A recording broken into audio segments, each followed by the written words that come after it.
What's up? What's up? Welcome back. Today we're working on my operating system. It's called StreamOS.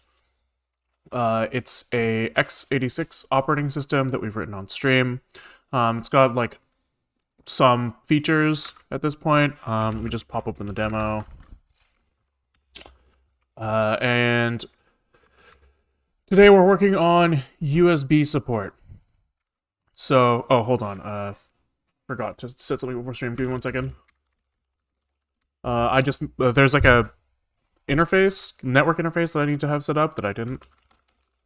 So let's just quickly set that up.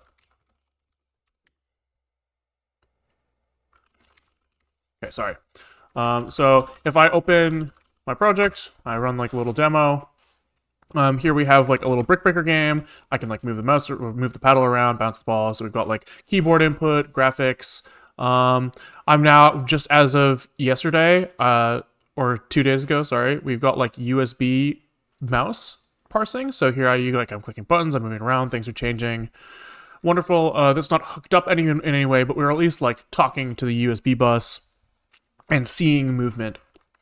We have like serial logging. So we log to like the serial console of our virtual computer, and QEMU takes what we log there and it puts it to standard input output so we can read it, which means that we can have like a logger and logging infrastructure, all that. We have like a web server that runs. So here I can say like hello from StreamOS, and I can type something in and it sends it back. So we have like, that means that we have an Ethernet card driver that's talking to like our TCP system, and that runs HTTP on top of that. And in order to find the Ethernet card and the USB cards, we need to implement like PCI.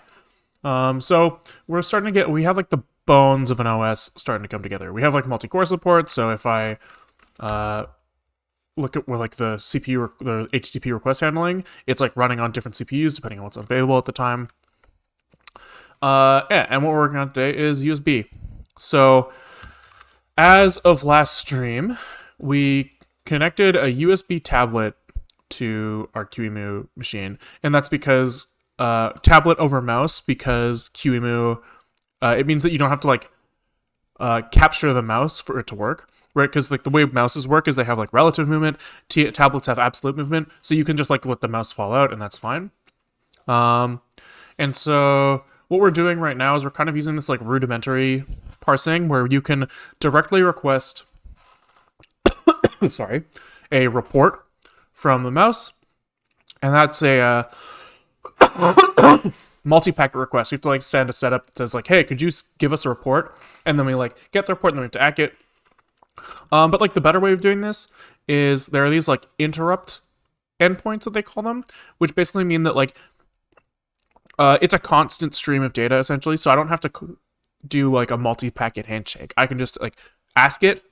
I can just like hand it a buffer and say, write your answer here. And it already knows what the answer is going to be because we've already like pre-negotiated this like handshake, whatever.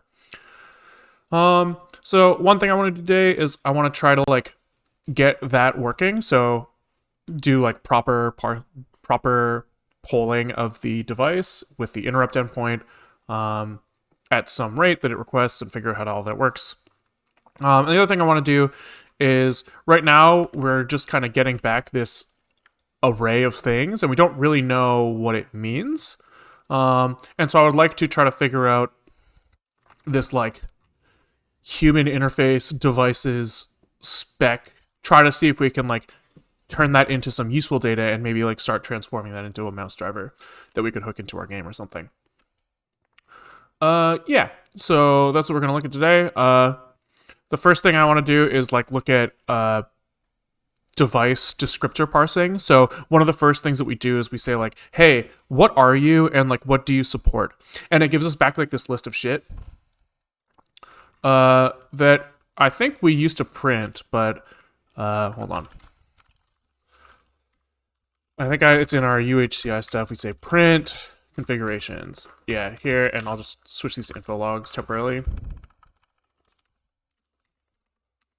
So we have like we say like, hey, what do you support? And it dumps us this thing with, wait a second. And we don't really parse this in any way. We kind of like looked at it with our eyeballs and we're like, yeah, that looks like maybe something. But I would like to like parse this and figure out what it actually means. Once we do that, then we should have a good understanding of what endpoints our device supports. And specifically, we should be able to find the interrupt endpoint. And then once we find the interrupt endpoint, we should be able to like use this document to try to figure out, well, how do we parse what comes out of that thing? And how do we use it? Probably we're going to have to look at interrupt transfers as well. So we haven't implemented those yet. So we're going to have to look at this guy, try to figure out what's going on there. But yeah, that's the plan for today. So what's the first thing we're going to do? We're going to look at interrupt or endpoint descriptor parsing, endpoint and interface descriptor parsing, and configuration. Okay. So what we have right now, we have this print configurations call that we call on our mouse, and we say we sent him like this jumble of bytes.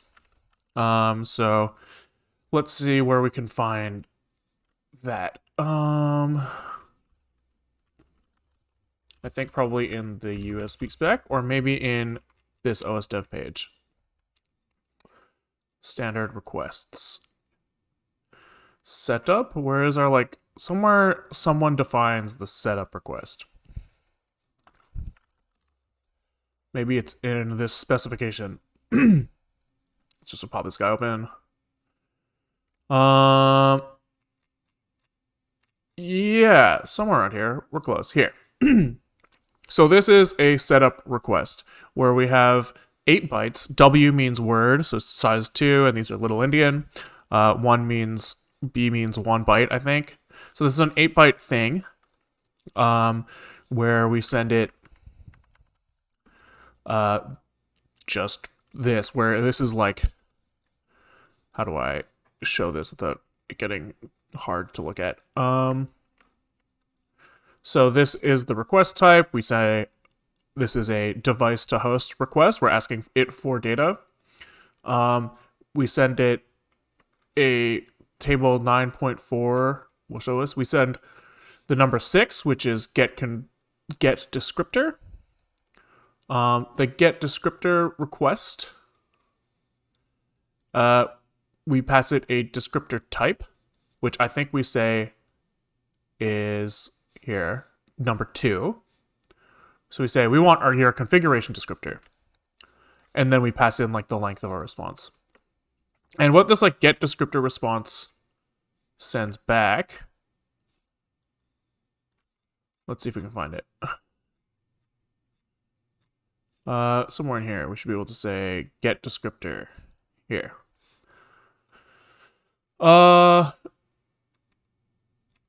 Maybe this isn't where I find it, but basically it sends a configuration descriptor back as well as interface and endpoint descriptors on the end of them. I think where we saw that the other day was in the QEMU source code. So we could go into the like USB HID stuff. Maybe we look up for like get descriptor. We found this somewhere. Hold on. Yeah. So here, we ask for the configuration descriptor. And in here, what he does is he first creates his like descriptor for the device or for the configuration. And then he appends a bunch of like interface descriptors. And if I really go and look at what that means, this interface descriptor, he like shoves an interface descriptor on the end, and then he iterates all of his endpoints. You might ask, what the fuck is an interface and what the fuck is an endpoint? Actually, probably it's better to look at the USB wiki page. So here is kind of like what we can imagine it to look like, is each device, aka function in this case, has a bunch of configurations. You set a configuration, each configuration for the device has multiple interfaces, and each interface has multiple endpoints that you can talk to. Where those have like probably some like semantics associated with them, but we're not going to get into that right now. All we need to know is that we talk to endpoints, and so we have to walk configurations to walk interfaces to walk endpoints. And when we like talk to these guys, we specify an interface and endpoint when we're like requesting stuff. Yeah, so we know that like we get like this big chunk of data back, which matches up with what we see here is we get like a large chunk of data. And so I want to start parsing this and just kind of see what that looks like.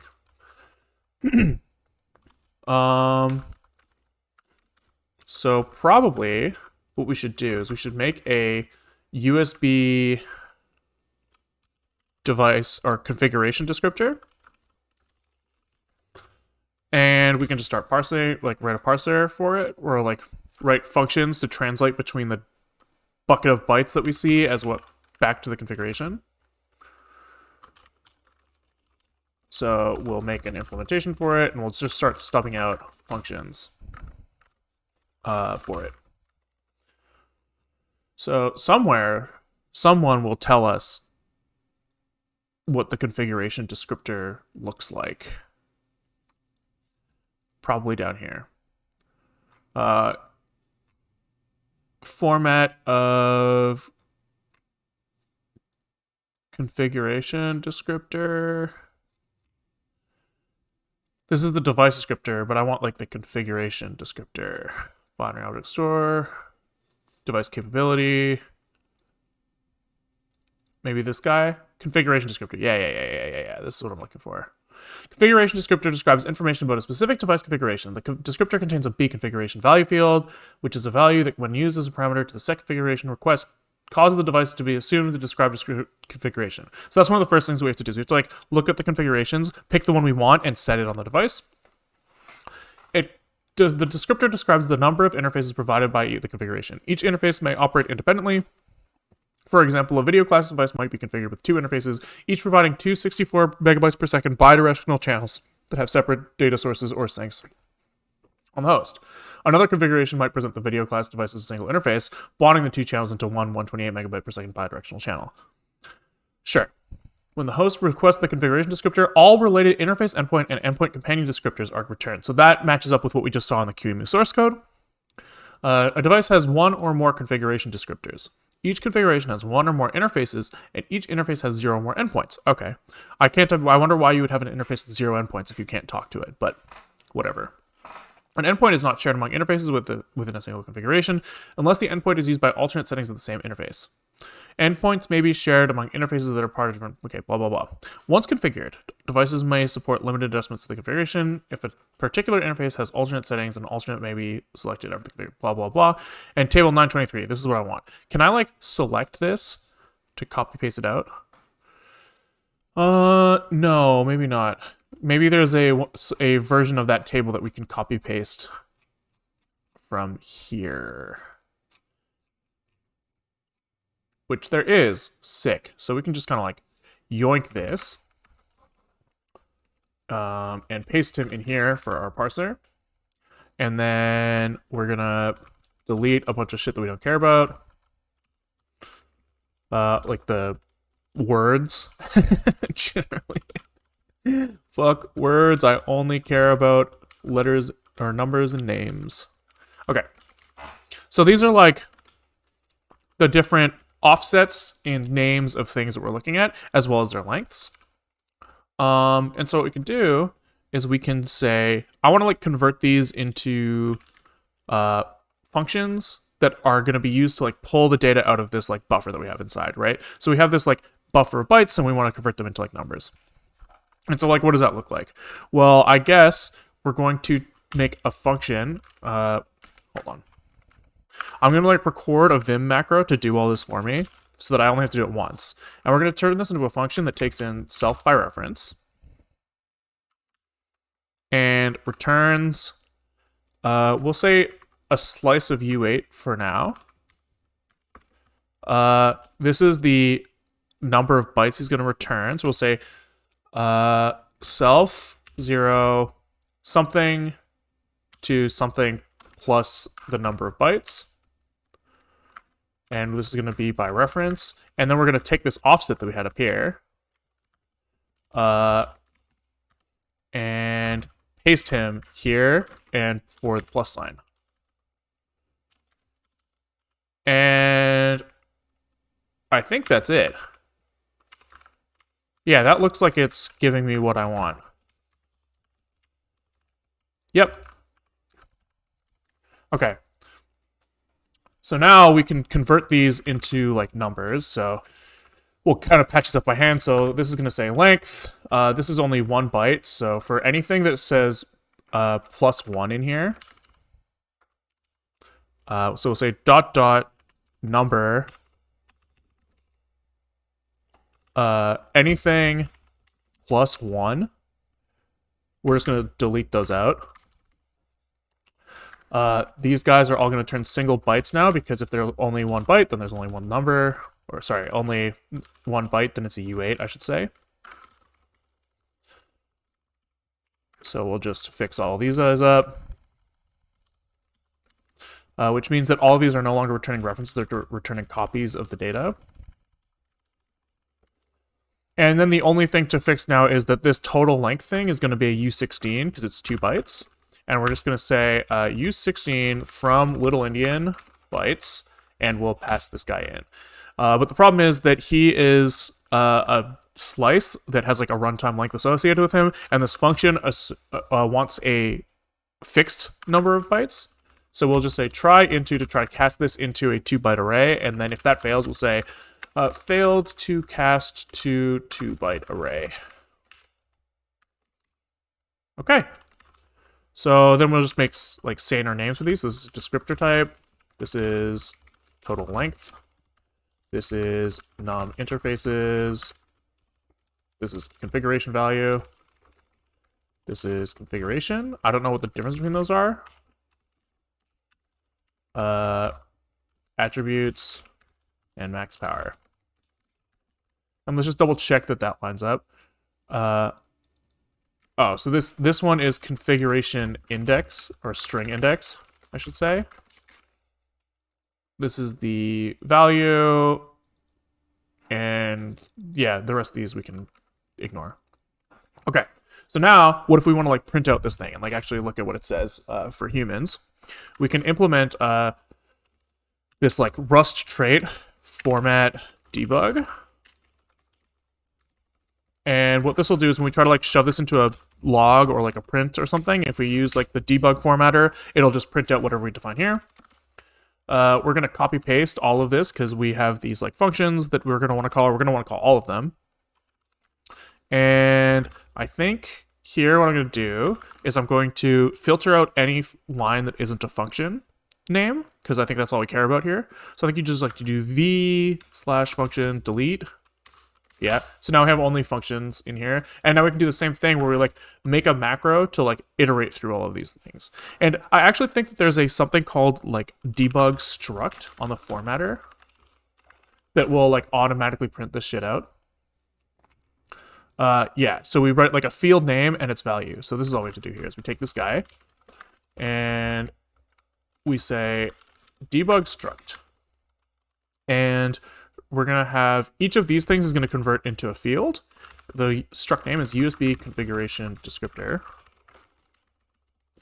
And all of these guys are going to convert into fields. So we'll put them here. We'll indent them a little bit. And we'll say, field, we take the name of the function, we put it in quotes. And then the value is just going to be self dot that function name.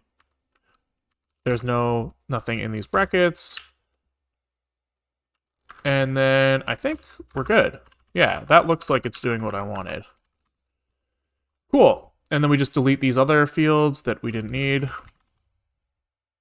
And I think that might be it. So hopefully now we have like this USB configuration descriptor. We can like punch what we pulled back from the device into that struct, and hopefully it will log something pleasant for us. So we'll say here, how do we want to do this? We'll say USB configuration descriptor comes from the readback buffer, and we'll just replace this log with this log. We've got configuration response, this guy. Okay, so if we run this, do we see something cool? Yeah, look at that. Got configuration response. USB configuration descriptor. Length 9, descriptor type 2, total length 34, number of faces 1, configuration value 1, configuration string index 7. Very sick, very sick, very sick. Okay, and so now the question is, how do we know like how many things are stuck out the back of this guy? And the trick is that there's a field length, and there's also a field total length. And it's like, well, what the fuck does that mean? And it means that the total length is the length plus all of the extra shit at the end, and the length is the length of this particular field. And there's this other field, descriptor type, which is kind of interesting. So if I understand correctly, there's like a descriptor form. The descriptor format should have length and descriptor type as the first two fields, no matter what. And so what we can actually do is we could like make a parser that looks at the buffer, and depending on which configuration type it sees, decides which parser to use. We're saying parser is maybe a little bit strong, like this is really a parser, right? But you know what I mean, I guess. And so what we can do is we can just iterate over, and we can just jump by length, and then look at the value, and then jump to the next one. So what we should do is first we, where was I? Over here somewhere. First we get the configuration response. We call get configurations twice. Once with the expected configuration response length. So we know that this thing should be 9 bytes long, right? And that matches up with what we get back here. We see 9 bytes. And then we call it again after we see the total length. So we can say, let setup packet is this guy, and the first length is going to be 9. Now, this is kind of jank. We should probably make like a proper generator of setup packets so that we don't have to just work with these like raw hex strings, because I guarantee if I ever look at this in the future, I'm going to be like, what the fuck am I looking at, right? So what we can do here is we can say, in the same way that we just made a configuration descriptor parser thing, we can make a USB setup packet thing. And let's see what that would look like.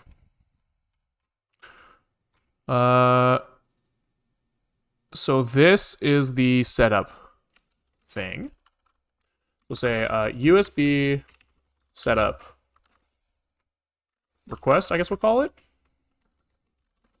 And since we're actually going to be modifying this thing, we actually need to be a mutable slice of thing, bytes. And then we'll do the same thing here. We'll say impl USB setup request with any lifetime, and we just put a semicolon here and drop this table in. And we'll do the same thing where we get rid of words. We have these like offsets and lengths that we copy pasted in here.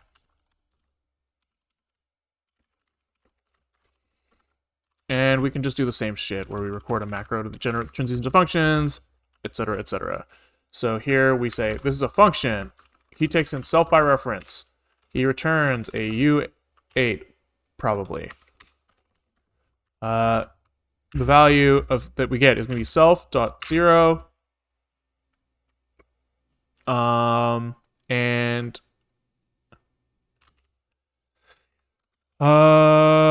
it's going to be 2 this thing plus 1.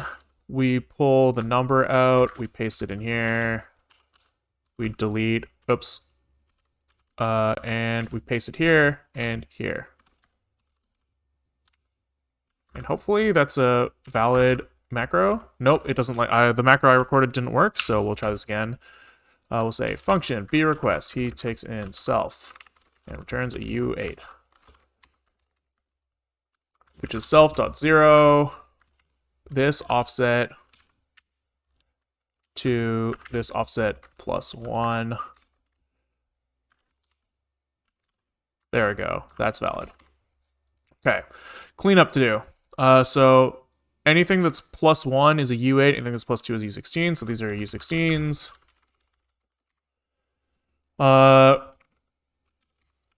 think I type cargo format to get rid of all these like extra white space in there.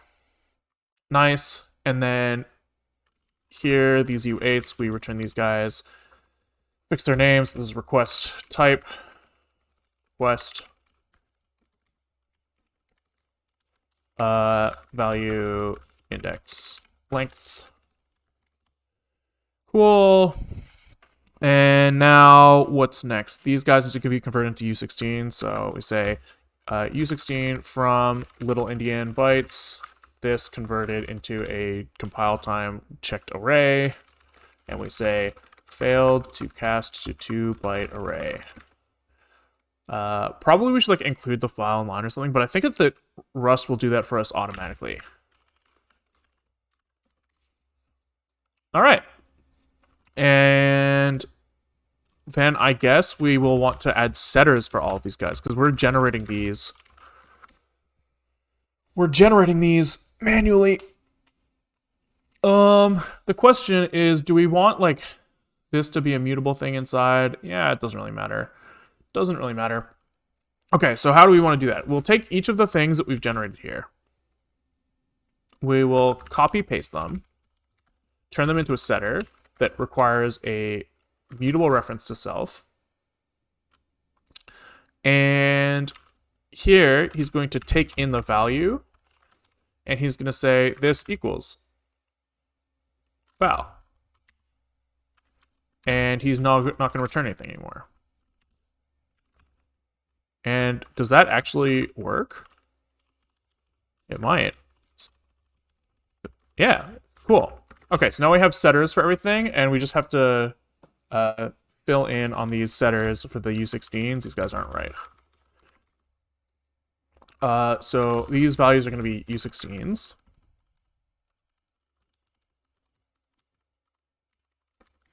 And he's going to be a U6 val 2 LE bytes.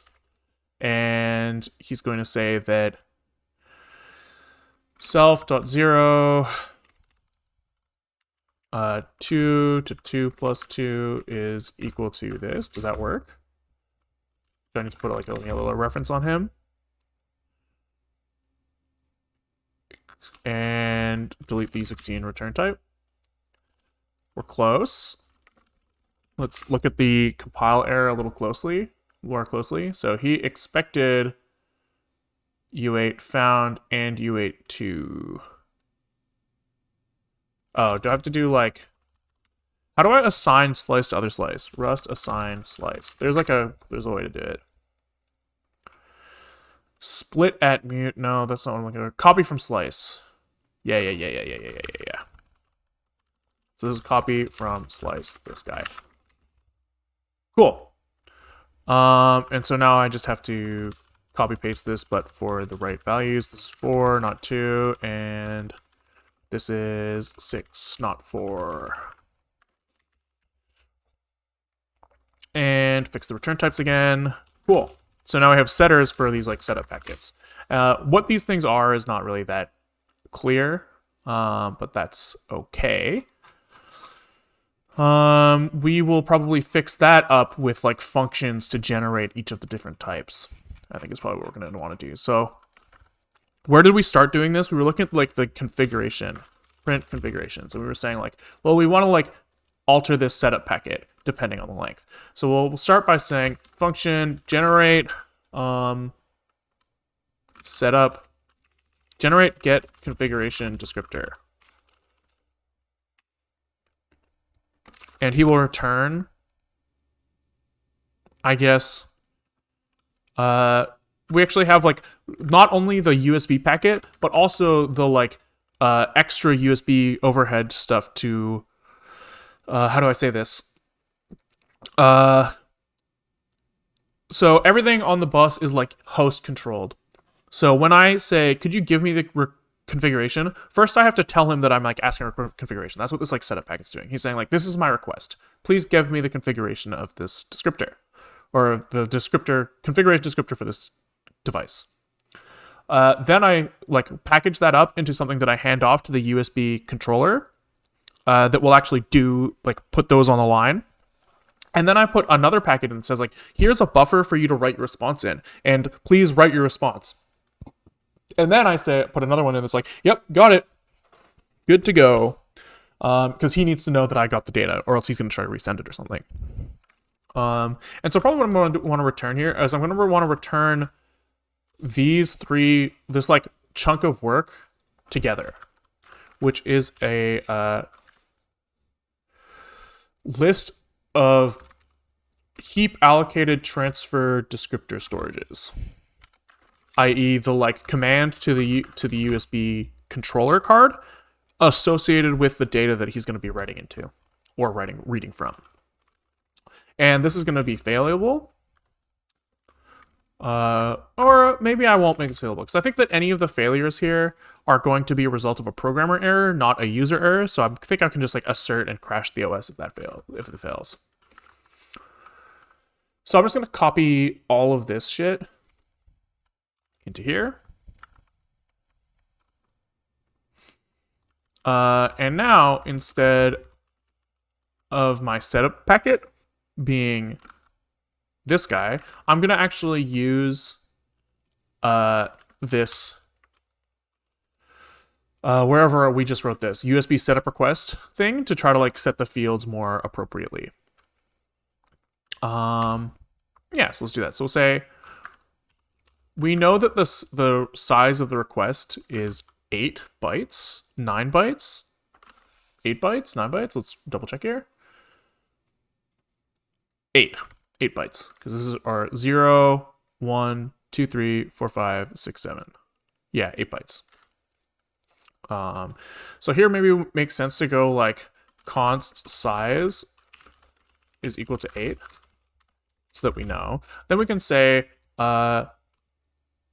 let setup packet is a vector with we'll say initialize with zeros with the length of the setup request size. So we'll say USB setup request size.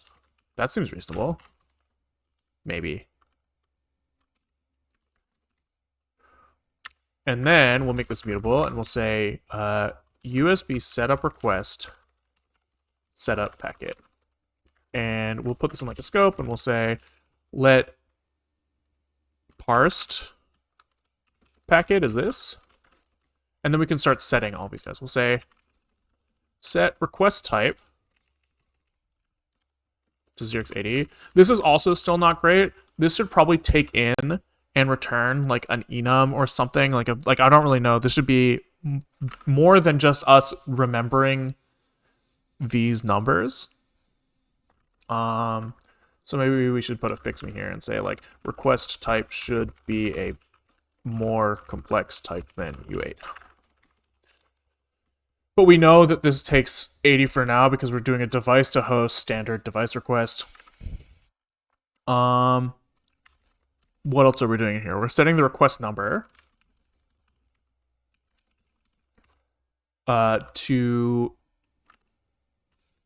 the configuration endpoint, so 606, and probably somewhere we should, maybe in here, we could put the like request types in, or maybe we'll make a new enum for those. We'll say like USB setup request type, or request, I guess is what we'll call it, and we'll say, what are they all? Here. Oh no, not here. This is get descriptors, so where are the numbers? These guys, I think.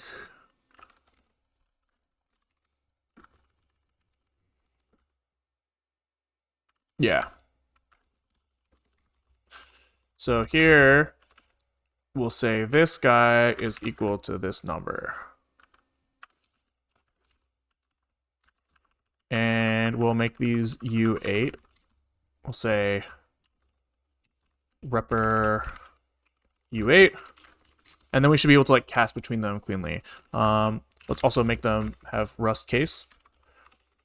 Unfortunately, I don't know. How would I like automatically convert these to camel case? I think I would make the whole thing lowercase, swap the case of this thing, find an underscore, and delete it and swap case, then add a comma at the end. If there were more underscores, that would be harder to do automatically, but that makes it pretty straightforward. Oh, oops, I have like this has the same name, so I guess we'll just say USB setup request value is what we'll name this for now. It's not a great name, but that's fine. And here we'll put him in and we'll say val as u8.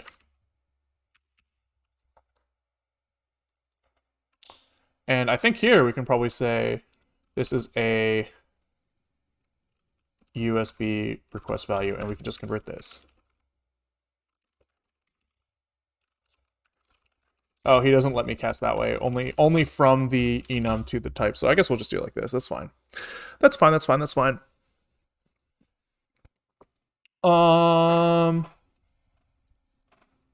Yeah, and so here we are now saying USB setup request value get descriptor. Nice. Now, depending on the type that we're asking, these values mean different things. So we're just going to have to look at the configuration request thing, and he will tell us what those values mean. Get descriptor. Configuration endpoint. Somewhere it's going to tell us.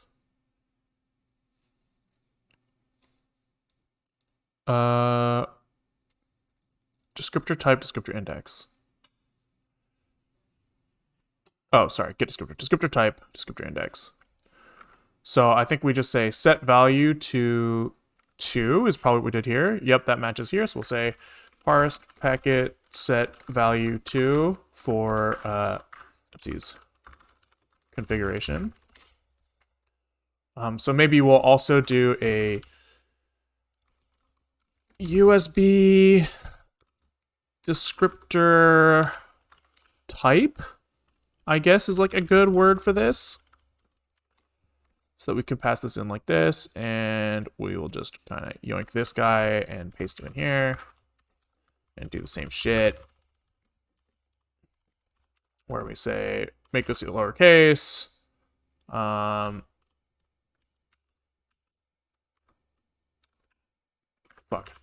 Sorry. We're going to say, make this lowercase, go to the end of it, delete to the next word, then make an equal sign, put a comma, do it again. And then here we put all of these guys uppercase, and for every underscore, we swap to camel case. Okay. Then here we can say set value to USB descriptor type configuration as U16. Does it let me do that? Hey, it does. That's kind of cool. Kind of cool. And then the index is going to be 0, so we don't have to set that. And the length we do have to set. So we'll say parsed packet set length to 9. Because that's how long we expect the configuration requests to be. Cool. Cool. So now we have our chunk of things. We're going to have to set the address in here. And probably we should also set the size as an input here. And then this guy just gets size. And this guy gets size as usize, or I guess into as it wants me to do.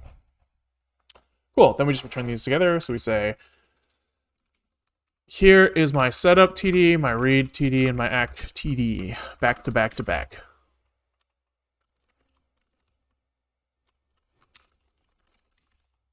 Okay. Cool. So now, when we print configurations, we can, instead of doing this, we just say let work is generate get configuration descriptor, and we pass in the address is our passed in address, and the length is going to be 9 for the first one. Okay. And then we parse it. So we'll say this is this guy. If we do this again, except we replace this with the response total length. And now we should get back the full thing. So what we should see here is something that looks kind of like a buffer without extra shit on the end. Let's take a quick peek. Oh. Okay. So that's interesting. We failed to... Something that we just translated went wrong. It's saying... QEMU is saying that it doesn't expect type 0 length 9 for get descriptor. So let's just double check that we did something there. Wrong there. So can I like maybe get diff and we can see what we deleted, which was this guy. It's almost certainly this. And what we can do is we can print line the thing that we made and see if it matches what we meant for it to look like from last time.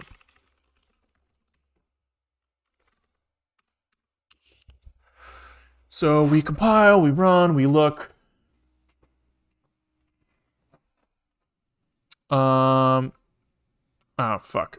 Can we do it with hex? I think you put the X like this. To say print it as hex. 86.2, bunch of zeros, 90. And here we had 86.02. Oops. Right, because the descriptor type and descriptor index are, the type is the top 8 bits. So we just shift this left by 8. Try shifting the cast value. I am trying to shift the cast value. Excuse me. All right, whatever. So that'll probably do it.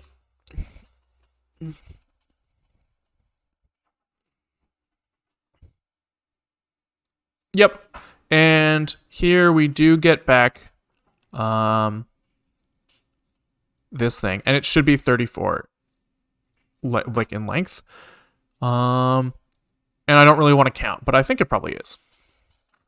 And so now what we have to do is we have to make like a descriptor parser iterator thing, which will probably iterate over each chunk that it sees, convert it, maybe it'll like stick it in enum that says like which type that it is, and then give like a parsed response for it, which seems reasonable.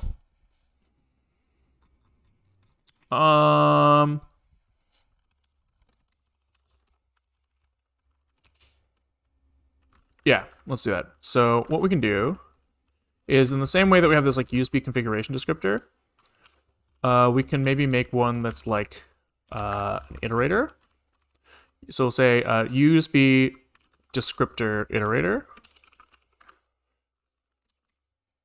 And what's he going to do? He's going to have a iterator implementation.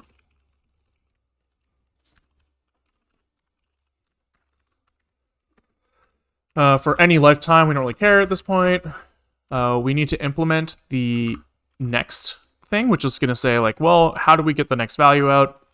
The item is going to be a USB descriptor, which doesn't exist yet. So we're going to make enum USB descriptor.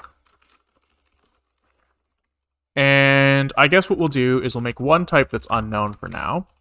and otherwise we'll give it a like which ones do we know how to parse right now? Configuration and device. So say this could be a USB device descriptor, and configuration be a USB configuration descriptor. Like this. This is going to have a lifetime of some sort, so we'll just shove a dash, like a, what do you call it? I want to say .a, but obviously that's not a dot. Apostrophe A, that's what I'm looking for. And we're going to have to tie that to the lifetime of the iterator. All right. Yeah. So I guess what's going to happen? This guy's going to say, he's not going to be just the bunch of bytes. He's going to be the bunch of bytes as well as a cursor of where he is. Well, I was gonna say that he's gonna be plus a cursor, but we can actually just like change the slice range as we go. So what we're gonna do is we're gonna say the length is always gonna be self 0 0, the first byte. If we're gonna say if the length, the remaining length is less than 2, then there's not enough. So we'll say if this is less than 2 bytes, because we need both the type and the length, return none. We are done iterating. Otherwise, we're going to say the length is 0, the type is the first byte, and we're going to match type. And depending on which type, we're going to cast the thing to the remaining byte, like the appropriate thing. But first, we have to increment our own iterator. So probably we'll do self. We'll say that the split version is self.0.split at length. We'll reassign ourselves to be the remaining stuff, like so the second set, like the stuff that we aren't using right now.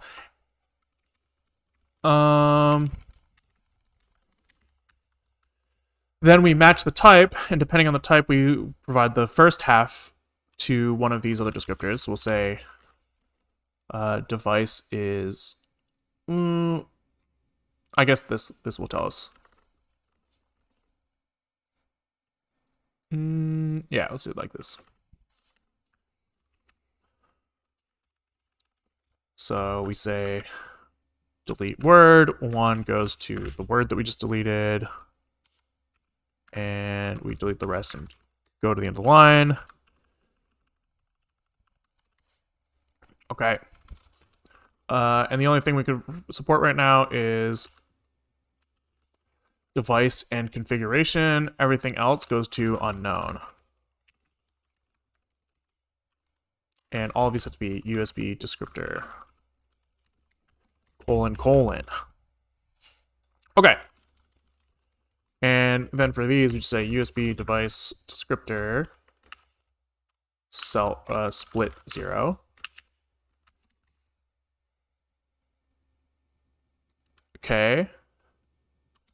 This is a USB configuration descriptor split 0, and this is unknown.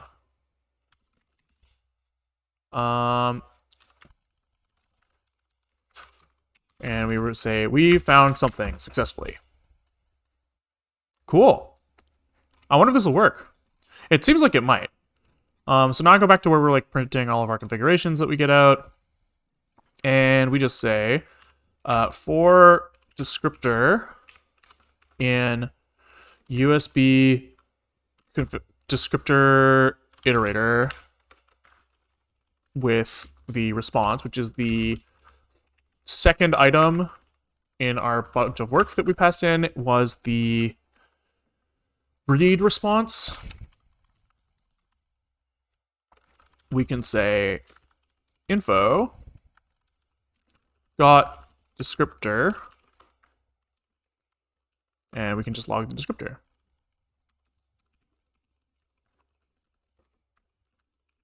But I spelled that wrong, so fix that.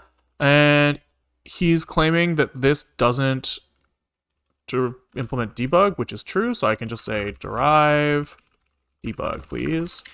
Let me print you, bitch. And I run it. And hopefully we see an iterator that iterates over like the right amount of things. And we do. 4 seems about right, which is like 9, 9, 9, 7. That seems about right. What's 9 plus 9 plus 9 plus 7 is about 34. Yeah, it is 34. So that's the right, yeah, 4 is the right amount. And so now we just have to make sure that we start parsing these other types. So the types we're getting are 4, 33, and 5. Okay. So we can just start looking at what those interfaces would be. Oh, so one is interface, one is endpoint, I think. 33 doesn't seem right. I'm concerned about that one. 1, 2, 3, 4, 5, 6, 7, 8, 9. 1, 2, 3, 4, 5, 6, 7, 9. I guess we'll get there when we get there. Maybe 33 is like a custom thing, but we do have 9, 4, and 7, 5. So 4 is interface, 5 is endpoint. Maybe the other one's like interface group or something. So I guess we'll just start with 3 and 4. So 3 was... Oh, oops, not 3 and 4, 4 and 5. And maybe here we'll put the number in unknown so that we can log it. So I think what is the type of this thing? U8. So this guy, 4 is interface. And 5 is endpoint.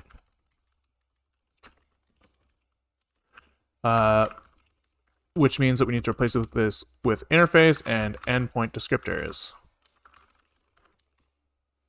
Cool. Which means that here we start stubbing out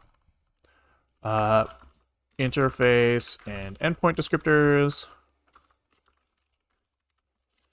And we start going through the same exercise where we copy paste a bunch of shit and transform it into what we care about. So this is interface, this is endpoint. And we look at the interface descriptor and the endpoint descriptor, and we figure out what those are supposed to look like. So interface is this. We clean it up by deleting shit we don't care about. Delete, delete, delete, delete, delete, delete, delete, delete. There we go. And then we do our little transform into function thing. So we say this guy returns a U8 from self.0, the thing to the thing plus the amount of bytes that they said it was. We do that a bunch of times. Great. Luckily, everyone's single byte, so we can actually just, for all of these, go delete this trailing shit. And we fix the names. Length, descriptor, type, interface, number, alternate setting, num endpoints, interface, class, interface, subclass, interface, protocol, interface, string index, probably is what the last one is. List of string index, yep. All right, and then we do our debug implementation. Impl format debug for USB interface descriptor. Woi, so much to do. Hopefully, I think that these are the last couple ones that we have to do for now, though. I think that after this will be pretty smooth sailing. So do the same thing that we did before, where we delete anything that's not a function. And then we say, we copy paste our... Where did we learn about this debug struct thing? This. We put this in here, and for each of these, the guys are going to turn into fields. So each of these guys are going to turn into dot field. This is the name of the field. So we say paste the name, and then to get the name, we call self dot, then the thing. And so I think we can just do this. One, boom, boom, boom, boom, boom. What doesn't it like here? Does this have to be ampersanded? Yeah, it does. So we'll just throw an ampersand on each of these and call it a day. Now, just one more, hopefully. Endpoint. Hopefully this is the last one. So we delete all the shit we don't care about from this copy-pasted table, which is a lot for now. I'm sure later I might want this information, but we can come back for it then. Delete, delete, delete, delete, delete. Okay.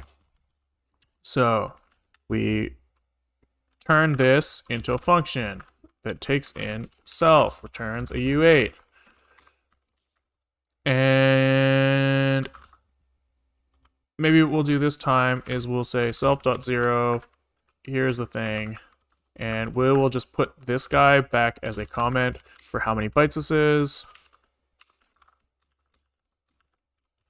And we know that this guy returns 2, so this guy needs to be U16, which means that we need to convert this guy into a U16 from Little Indian bytes. Here we convert this slice into a 2-byte array, and we say failed to cast to 2-byte array if it fails.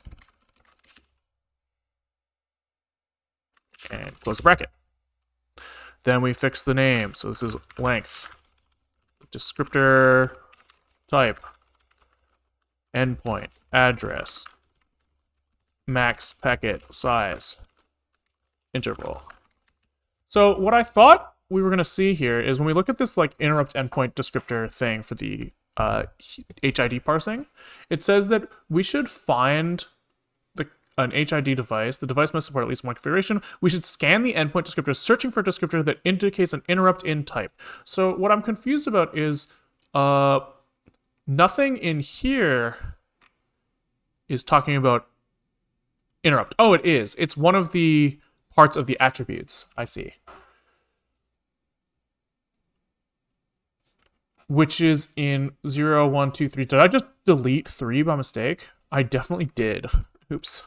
Attributes is self, returns a U8, and is self 3. And we can delete all of these one comments. And we'll just make sure, double check that we got all the numbers. So we have 0, 1, 2, 3, 4, 5, 6. Yep, cool. And we're so close, we're so close, we're so close. All we have to do is implement the debug, print for it, which we'll just copy paste for now.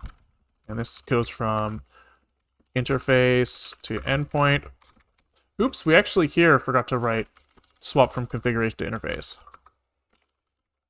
Oopsies. And here we forgot to swap from configuration to endpoint. And now we do the same thing. Actually, turns out that we can keep length and descriptor types. So the only other ones that we need to do are the unique ones. So that's these. We copy, we paste, we macro, we move, we groove. So we delete non-function things. We convert these into dot field, copy the word, paste the word, call the function, put an ampersand, find the brackets, delete them. Sick. Sick, sick, sick. And now all we need to do is specify the interface and endpoint enums for this. So this is, we say configuration goes to interface, and here configuration goes to endpoint. Thank God, are we done? Please tell me we're done. Please, please, please, please, please, please, please, please. Let's go! Okay, so we got descriptors, we iterate over them, and we found an interface descriptor, which has a length of 9, blah, blah, blah.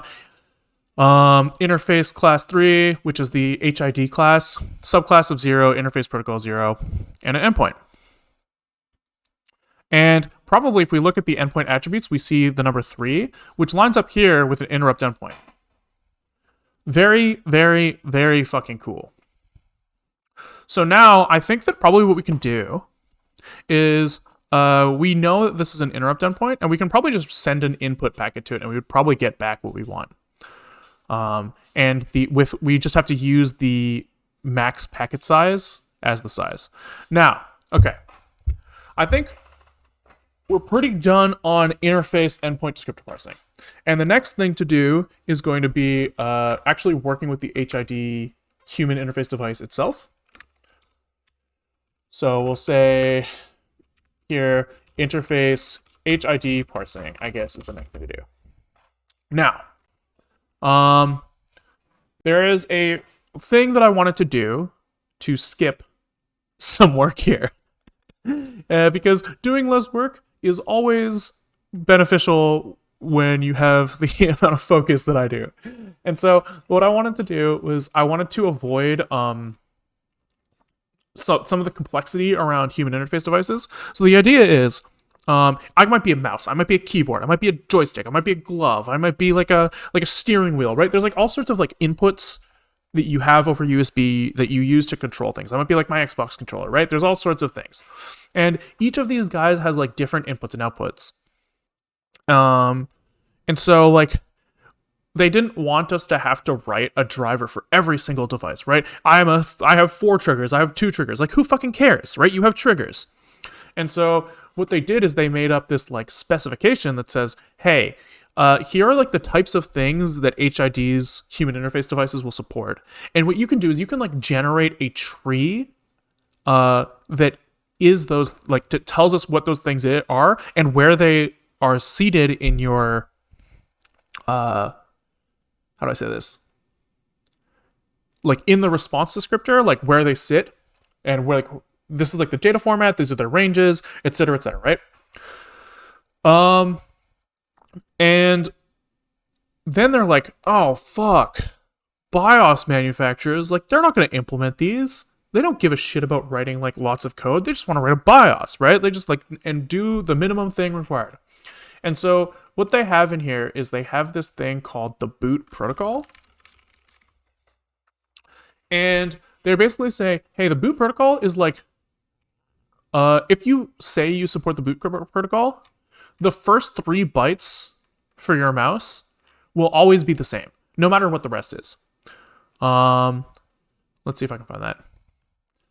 Well, let's see, boot protocol. USB mouse. Yeah, so if you are a mouse and you support the boot protocol, you will just always have these 3 things. And that makes my implementation much simpler, right? All I have to do is look at these 3 bytes. But the USB tablet thing I'm putting in does not say he supports the boot protocol. What they're used to flag it is this like interface subclass thing. And if it's 1, you support it. If it's 0, you don't. And so what I actually have to do here is I was originally trying to use the USB tablet because it gives like absolute positioning. So when I put my mouse over a certain pixel, it says like, here's where I am. And then you don't have to worry about like QEMU doesn't like capture the mouse when it runs over. But since that's not relative, it doesn't support boot protocol, blah, blah, blah. And so I think what we can do is in the QEMU wrapper script where I write like USB tablet, I think I can just write mouse here. We'll give up on the usage of the USB tablet.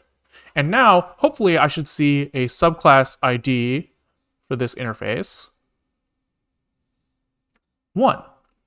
So this is a mouse, and it supports the boot protocol. And now we're happy. I can't remember how you tell if it's a mouse or a keyboard or what. Protocol value of 2 on the interface descriptor. Right, okay. So eventually, we'll have to check these things. Maybe we'll assert them for now. We'll say, we found our interface. And how do we do this? Print configurations. It's in our USB stuff. Print configurations. I guess maybe what we'll do is we'll just call this instead. We'll say like, assert only mouse. What a wonderful way to check this. But what's what we're going to do? We're going to say like, maybe assert boot mouse. And we're going to say match descriptor.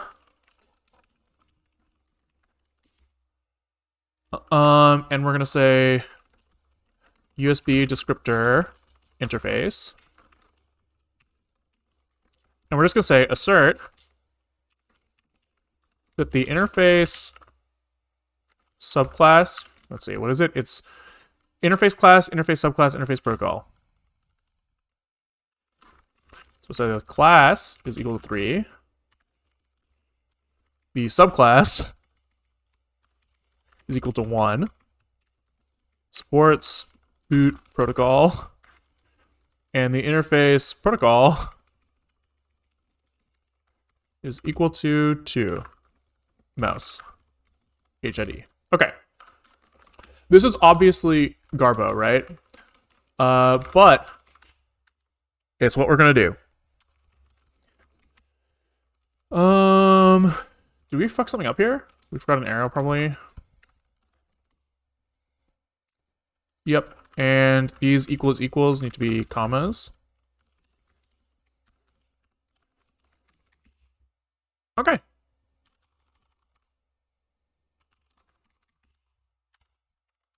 Car check. This almost compiles. It could print configurations doesn't exist anymore. This is just assert boot mouse. Cool. And does that actually still compile? I think it probably does.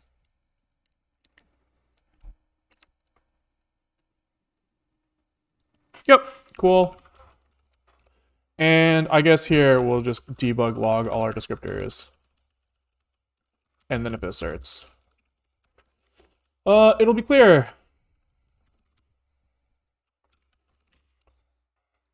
And I guess probably here we're going to assert that we only have one configuration. Because we don't support anything else. It might have to be configuration 1, not sure. We'll see if it fails. Yeah, it seems fine. Seems fine. Okay.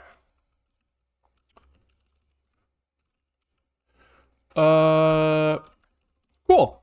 So now we know that we have a USB mouse, and we set the configuration. Wait, that's not good. Oh wait, that's fine. Yeah. And now what? Now that we know we have a USB mouse, we can just start running, asking for interrupt packets on that endpoint. And I think we're good to go. So actually, I want this to be info log again, or I guess I'll just scroll up. I want to see what the endpoint number was. Endpoint address 129. So we're gonna have to figure out how to like propagate that back up later. But for now, I just want to see what happens if I start just like spamming this endpoint address.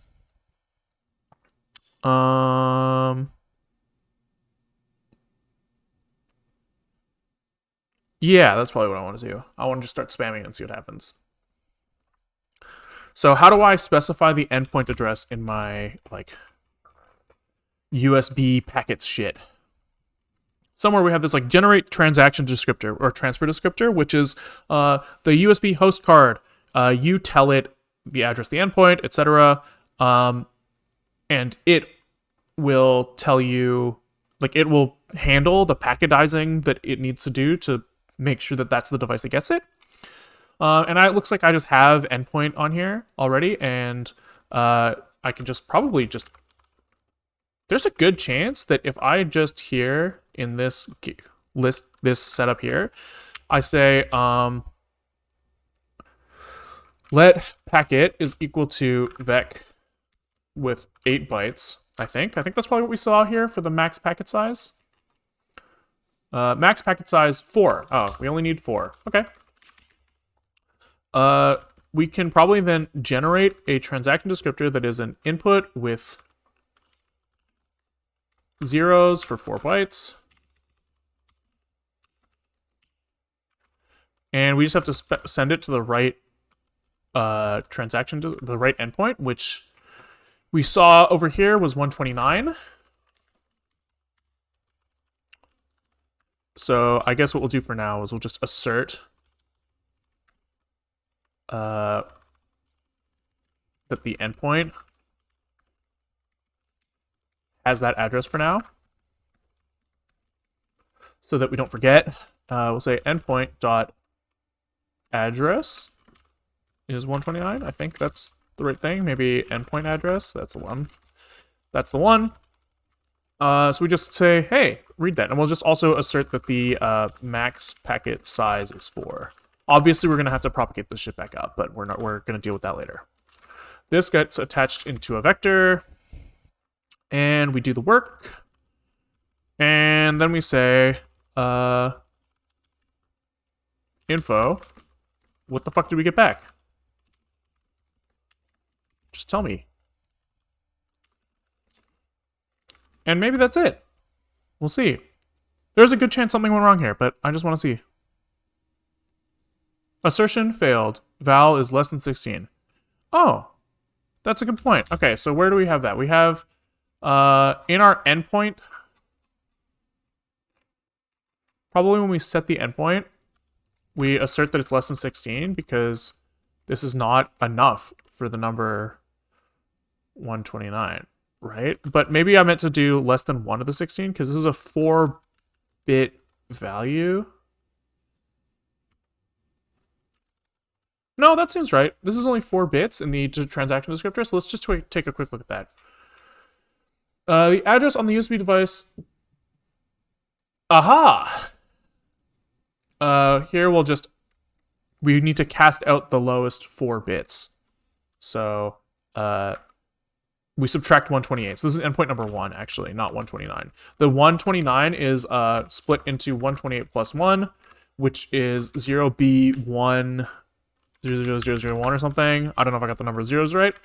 But they're basically saying, like, this is an input endpoint, and this is the number. So here I just replace this with 1. Okay. Let's try that again. Let's try it again.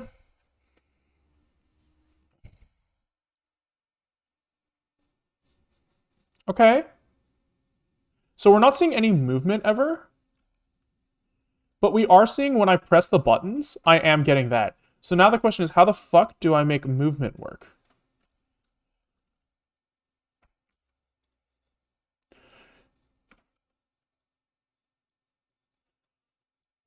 Because I am like, why? Yeah, I'm just not seeing any movement when I move the mouse, which is kind of odd. So I wonder if I have to specify something on my USB mouse to like get it to capture. Because it's odd that I'm seeing the button presses and not like I would expect QEMU to capture the mouse. QEMU USB mouse. Mouse.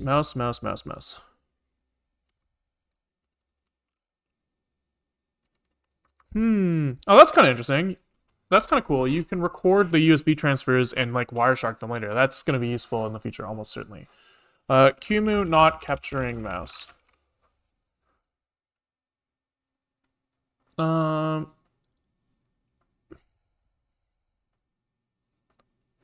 QEMU mouse only clicking. Only mouse movement not grabbed. There's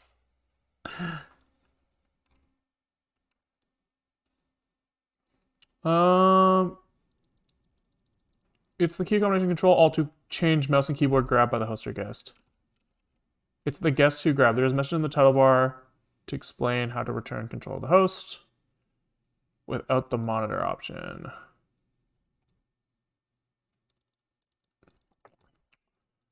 Weird. I feel like it should be capturing.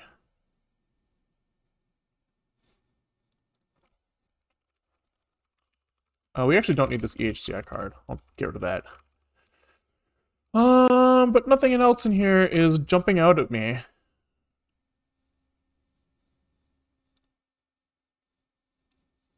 Yeah, why isn't it grabbing? I feel like it should, like, when I move, my mouse shouldn't, when I've done this before with other operating systems, I can't, like, get my mouse out of the window.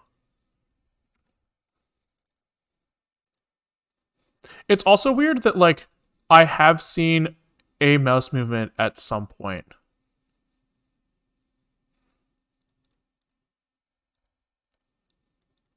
I wonder if this has something to do with, like, X and Wayland. Because if I'm hovering over the title bar, it actually is messed up. Oh, grab on hover? No, grab input. This could be something Wayland related.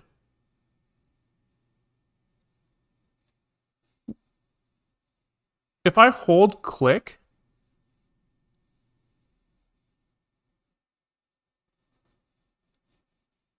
it's weird that, like, I can get it to detect movement sometimes, but not others.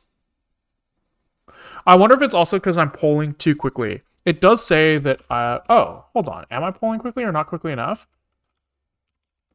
Let's just fucking spam it. Because I am waiting 100 milliseconds, so it is possible that the polling rate is wrong.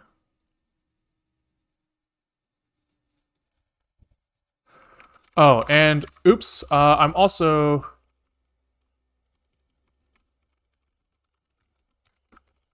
Something's weird here. I'm looping forever, but I'm only seeing info logs every once in a while.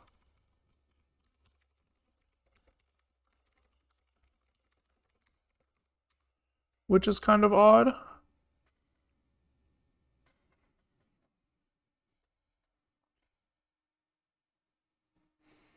It's possible that I didn't actually read what I'm supposed to do with interrupt endpoints. So I'm like just like full guessing, and maybe that's a problem as well.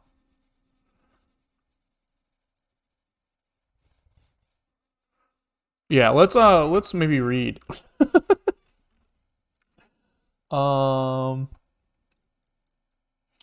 Interrupt endpoints. In the context of the USB protocol, the only difference between bulk and interrupt transfers is that bulk transfers, when operating high speed, support the ping transaction protocol. Blah, blah, blah. All bulk and interrupt endpoints transfer in one direction. The data toggle bits for these endpoints are initialized to 0 after any configuration event. Figure 17, blah, blah, blah. Oh, I'm supposed to flip the data toggle bits, so that could be related to it not fucking working. So let's say let data toggle is equal to 0. Read td set, there's a way to, like, descriptor set data toggle to data toggle, and then we say data toggle equals data toggle plus 1% 2. Right, so just like invert it over and over again. Oh, oops, this should be equals not data toggle. It actually has to be Boolean. Which means this would be mutable, and otherwise I think that should be fine. So let's see if that changes anything. It's still only sending something back occasionally. I wonder if I sleep for a little bit. Unfortunately, we can only sleep for 4 milliseconds at a time. But we'll see if that does anything.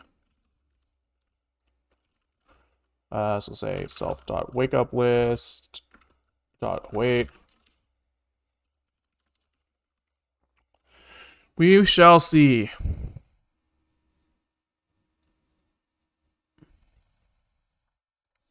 It's so strange that I get the button presses like immediately. But I'm not getting the mouse movement. Part of me like really thinks this might be a Wayland thing. Because otherwise it's working great.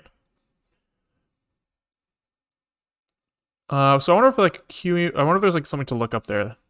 Humu Wayland capturing, not capturing mouse.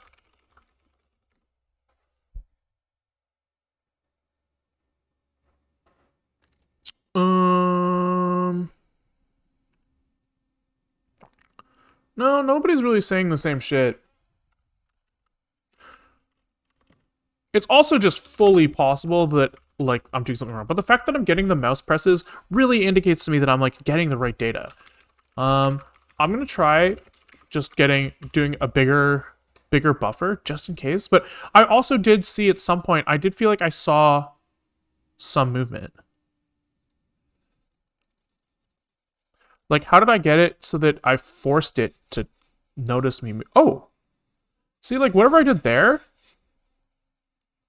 I am seeing movement here. Where am I? Just like rapidly moving. Does it have to be? Aha! Okay, so there's a bug. There's a bug for sure where it's only detecting mouse movement on my first monitor, which is kind of annoying. I wonder if there's a way to fix that. Display configuration. There's a good chance this fucks up my stream, but this is the primary one.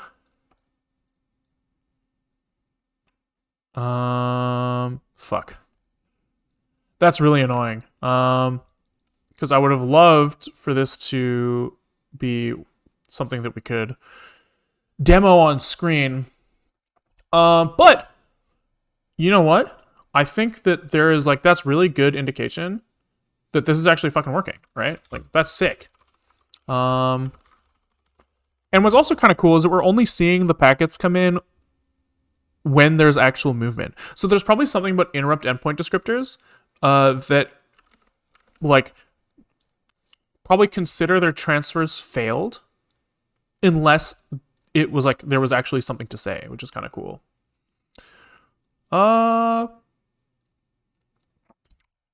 Let me think about what I want to do. Let's run it again. Yeah, I'm happy with that. I think probably what I'm going to do is I'm going to try to fix this bug off screen. It's going to take some fiddling. Maybe I come back tomorrow with X. I think that we've, like, experimented enough and implemented enough that we got all the interesting stuff out of the way.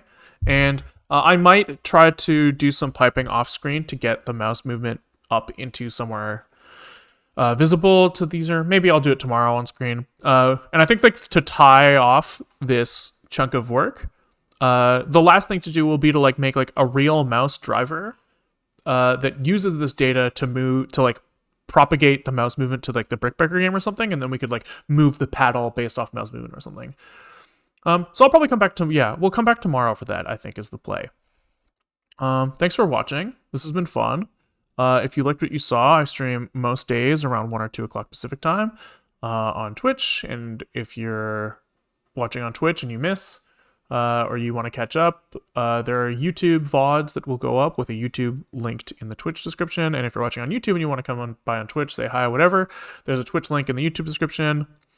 All of the code eventually goes into GitHub. Well, I shouldn't say all. The polished versions of the code will eventually end up on GitHub. So I have this repository that has the operating system, and it's just under the same name that I have on GitHub and, on YouTube and Twitch. Yeah, thanks for watching. Catch you on the next one. Bye!